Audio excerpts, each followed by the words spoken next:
Hello students, this is Gurvinder Singh from A. Xavier's International School Chika. Today I am going to explain you treatment of reserves. In last video I was explained you that what are the different methods of calculating goodwill and also how we can treat a goodwill when there is change in the profit sharing ratio of partners. So in the same chapter now the topic is treatment of reserves. So जब profit sharing ratio partners के बीच में change होगी तो reserves का क्या किया जाएगा, इस चीज़ के बारे में हम इस वीडियो के अंदर डिस्कस करेंगे. सो नंबर 1 पे है case 1, when reserves and accumulated profits losses are to be transfer to capital accounts. तो यहाँ पे 2 केसेस होते हैं, उसमें से पहला केस जो है वो हम इस वीडियो के अंदर डिस्कस करेंगे, जिसके अंदर हम उनके प्रॉफिट एंड लॉस अकाउंट को जो भी अकोमुलेटेड जो प्रॉफिट्स उन्होंने बांटे नहीं अभी तक, वो बैलेंस शीट में पड़े हुए थे, या जो रिजर्व्स पड़ी हुई थी किसी पर्टिकुलर पर्पस के लिए लेकिन वो किसी काम में नहीं आई लेकिन अभी भी हैं उनकी बैलेंस शीट में, तो उसको हम कैपिटल अकाउंट्स में डायरेक्टली ट्रांसफ़र करेंगे. ठीक है. If all the time of change in the profit sharing ratio there are reserves or accumulated profit losses existing in the books of the firm, these should be transferred to the partner's capital account if capitals are fluctuating or current accounts if capitals are fixed in their old profit sharing ratio. सो बेटा ये पहला तरीका है जिसके अंतर्गत कभी भी उनके अंदर प्रॉफिट शेयरिंग रेशियो चेंज हो तो उनके प्रॉफिट्स को रिजर्व्स को कहाँ ट्रांसफ़र करना है, सीधा डायरेक्टली उनके कैपिटल अकाउंट्स में ट्रांसफ़र करना है, चाहे वो फ्लक्चुएटिंग है चाहे वो फिक्स्ड हैं. नेक्स्ट बात कर लेते हैं जर्नल एंट्री की. क्या जर्नल एंट्री हमने पास करनी है जब हमने रिजर्व्स या अकोमुलेटेड प्रॉफिट्स को ट्रांसफ़र करना है. अब देखिए बेटा, जब भी हम रिजर्व्स को देखते हैं बैलेंस शीट में किस साइड पाई जाती हैं, बिल्कुल लाइबिलिटी साइड हम देखते हैं रिजर्व्स को, या फिर जो अनडिस्ट्रीब्यूटेड प्रॉफिट्स होते हैं वो भी आपको लाइबिलिटी साइड मिलती हैं. और अगर हम बात करें कि लॉसेस की, अगर प्रॉफिट पड़ा हुआ है तो वो लाइबिलिटी साइड शो किया जाता है, और अगर कोई लॉस होता है सो उसको लाइबिलिटी एसेट साइड शो किया जाता है. सो अगर कोई भी चीज़ आपको लाइबिलिटी साइड मिलती है तो लाइबिलिटी साइड का सभी आइटम्स का जो बैलेंस है वो क्रेडिट बैलेंस होता है.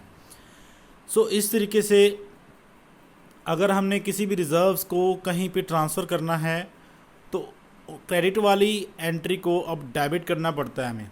यानी कि अब आपको जितने भी प्रॉफिट्स हैं, चाहे वो रिजर्व्स के रूप में हैं चाहे वो किसी भी रूप में हैं, उनको आपने डेबिट करना है और जहाँ पे ट्रांसफ़र कर रहे हैं उस अकाउंट को क्रेडिट कर देना है. यानी कि पार्टनर्स के कैपिटल अकाउंट में ट्रांसफ़र करने हैं तो वहाँ पे हमने ट्रांसफ़र कर देना है. सो जनरल एंट्री देख लीजिए, जब हम रिजर्व्स या अक्यूमुलेटेड प्रॉफिट्स को ट्रांसफ़र करेंगे, रिज़र्व है तो रिज़र्व डेबिट हो जाएगी. प्रॉफिट एंड लॉस यानी कि प्रॉफिट है तो उसको डेबिट कर देंगे. Workman's compensation reserve account debit. Workman compensation reserve है क्या? ये रिज़र्व है, ये तो पता चल गया होगा आपको, लेकिन होती किस लिए है, किस पर्पज़ से ये रिज़र्व बनाई जाती है. देखिए क्या लिखा है, वर्कमैन्स कंपनसेशन, यानी कि जो वर्कर्स हमारे बिजनेस में काम कर रहे हैं, कभी किसी टाइम उनके साथ कोई दुर्घटना ना हो जाए तो उनको कंपनसेशन देने के लिए. ठीक है. फॉर एग्ज़ाम्पल कि कोई मशीनरी पे अगर व्यक्ति काम कर रहा था, उसके साथ कोई एक्सीडेंट हो गया, उसको कुछ महीने के लिए लीव पे रहना पड़ गया इलाज के टाइम पे, तो आप उस रिज़र्व में से उसको कंपनसेशन प्रोवाइड कर सकते हो. ठीक है. जिससे वो जब काम नहीं कर रहा तो उस टाइम पे भी उसको सैलरी मिलती रहे. After that investment fluctuating reserve. So ये रिज़र्व इसलिए होती है जो हम इन्वेस्टमेंट करते हैं उस इन्वेस्टमेंट का जो प्राइस है वो कम या ज़्यादा मार्केट के अंदर हो जाता है. देखिए बेटा, अगर मान लो कि हमारे एसेट साइड पे हमने कोई इन्वेस्टमेंट कर रखी है, हमारे खुद के बिज़नेस में नहीं, किसी अनदर बिज़नेस के अंदर हमने कोई इन्वेस्टमेंट कर रखी है जिसके अंदर कोई शेयर वगैरह हमने ख़रीद रखे हैं, और उस शेयर्स की वैल्यू बढ़ती या कम होती रहती है। सो अगर उसकी वैल्यू बढ़ती है तो हमें कोई ख़तरा नहीं उससे, और अगर उसकी वैल्यू के अंदर डिक्रीज़ आ जाए तो इसका मतलब है कि हमारी इन्वेस्टमेंट का लॉस हो रहा है, हमारी इन्वेस्टमेंट कम हो रही है। तो ऐसे लॉसेस से बचने के लिए हम बनाते हैं इन्वेस्टमेंट फ्लक्चुएटिंग रिजर्व्स, जिसका इस्तेमाल उस टाइम पे किया जाता है जब हमारी इन्वेस्टमेंट का प्राइस कम होगा। लेकिन इन्वेस्टमेंट ज़्यादा होने पे ये रिज़र्व का कोई काम नहीं है, इन्वेस्टमेंट की अमाउंट बढ़ने से इस रिज़र्व का कोई काम नहीं है।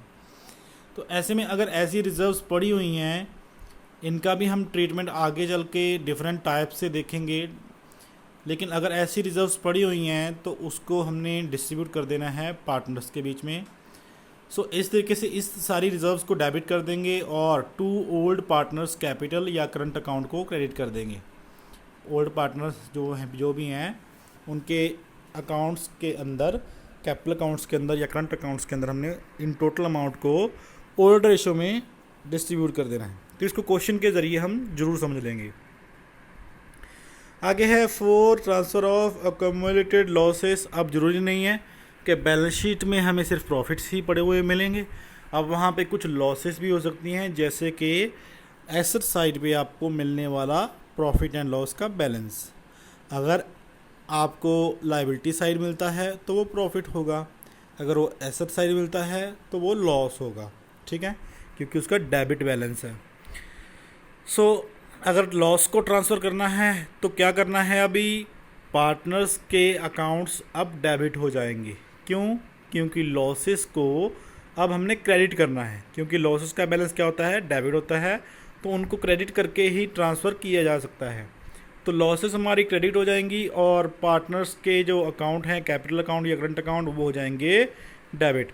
सो ओल्ड पार्टनर्स कैपिटल और करंट अकाउंट डेबिट, चाहे वो ए है, चाहे वो बी है, चाहे वो सी है, उनकी ओल्ड रेशो जो भी है उसके अंदर ही वो जो लॉस का हिस्सा है वो डिस्ट्रीब्यूट कर देंगे, और लॉस जो प्रॉफिट साइड हमें दे रखा है, सॉरी एसेट साइड दे रखा है, to profit and loss account करके उसको क्रेडिट कर देंगे। या फिर कई बार हमें डेफर्ड रेवेन्यू एक्सपेंडिचर दे रखा होता है, ये कुछ नहीं है, ये एक फिक्टिशियस एसेट है। फिक्टिशियस एसेट वो होते हैं जिनकी कोई भी वैल्यू नहीं होती है। तो डेफर्ड रेवेन्यू एक्सपेंडिचर मैंने आपको कई बार क्लास में बताया है कि भाई जो ऐसा एक्सपेंडिचर है जो एक साल के लिए नहीं किया जाता, ये लंबे समय के लिए किया जाता है, और जितना इसका हिस्सा इस साल में आता हो उसको राइट ऑफ कर दिया जाता है और बाकी के हिस्से को एसेट साइड शो किया जाता है। लेकिन ये एसेट नहीं होता, ये एक फिक्टिशियस एसेट होता है, यानी कि जिसकी कोई वैल्यू नहीं है, जिसकी वैल्यू हमें मिलेगी नहीं। फॉर एग्ज़ाम्पल आपने एडवर्टाइजमेंट किया 10 लाख रुपए का, जिस एडवर्टाइजमेंट का फ़ायदा आपको आने वाले 10 सालों में मिलने वाला है।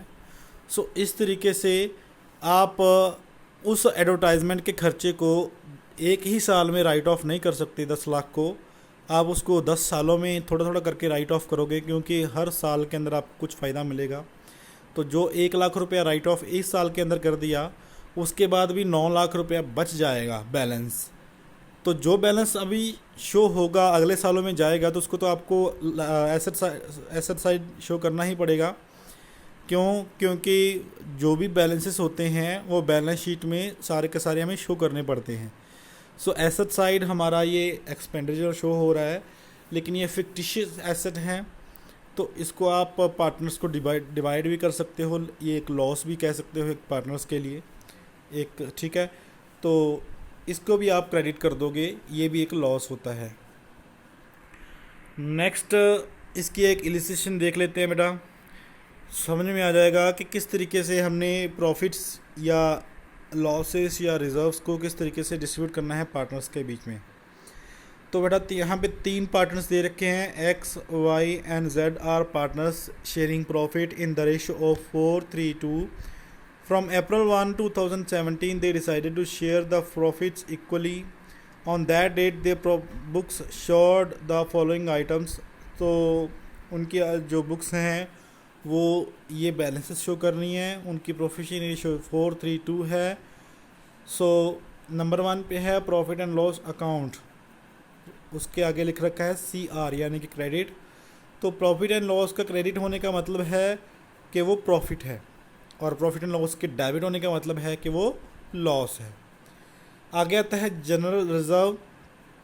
रिजर्व्स पड़ी हुई हैं 45,000 रुपये की। WCR वर्कमैन कंपनसेशन रिजर्व ये है 60,000 रुपये की। एडवर्टाइजमेंट सस्पेंस अकाउंट 90,000 रुपये का। तो ये आइटम्स हमें दे रखी हैं जिनको हमने ट्रीटमेंट करना है। सो इनमें देखिए बेटा, पहले नंबर पे है प्रॉफिट एंड लॉस जो कि प्रॉफिट ही है। जनरल रिजर्व प्रॉफिट की ही होता है हिस्सा, और वर्कमैन कंपनसेशन रिजर्व ये भी प्रॉफिट ही है। लेकिन लास्ट में जो दे रखा है एडवर्टाइजमेंट सस्पेंस अकाउंट, ये प्रॉफिट नहीं है, ये लॉस है। तो जो प्रॉफिट है उसके अंदर उनको हमने डेबिट करना है और पार्टनर्स कैपिटल अकाउंट में डिवाइड कर देना है, और जो लॉस है उसके अंदर पार्टनर्स के कैपिटल अकाउंट को डेबिट करके और लॉस को डिस्ट्रीब्यूट कर देंगे। सो देखिए, फर्स्ट एंट्री हमने क्या करनी है, इनमें से प्रॉफिट्स को छांट लेंगे। नंबर 1 पे ये प्रॉफिट है, profit and loss account, general reserve profit है, और वर्कमैन कंपनसेशन रिजर्व प्रॉफिट है। तो इन तीनों का बैलेंस ही क्या है, क्रेडिट है इस टाइम पे। 1,20,000, 45,000 और 60,000। और जिनका बैलेंस क्रेडिट है उनको डेबिट करके ही ट्रांसफ़र करेंगे उनके कैपिटल अकाउंट में। तो यहाँ पे हमने कर दिया profit and loss account debit, general reserve account debit, workman compensation reserve account debit. 1,20, 45 और 60 ये हमने तीनों को डेबिट कर दिया। अब तीनों को ट्रांसफ़र कहाँ करना है, पार्टनर्स के कैपिटल अकाउंट में। तो एक्स के कैपिटल अकाउंट में, वाई के कैपिटल अकाउंट में और जेड के कैपिटल अकाउंट में, तीनों के कैपिटल अकाउंट में हमने ट्रांसफ़र कर दिया इसको। 2 X's capital account, 2 Y's capital account and 2 जेड्स कैपिटल अकाउंट। और यहाँ पे टोटल अमाउंट है 1,20,000 प्लस 45 प्लस 60, तो हो गई है 1,80,000 प्लस 45,000 2,25,000। तो 2,25,000 को हमने किस रेशो में डिवाइड करना है, जो ओल्ड रेशो दे रखी है 4:3:2।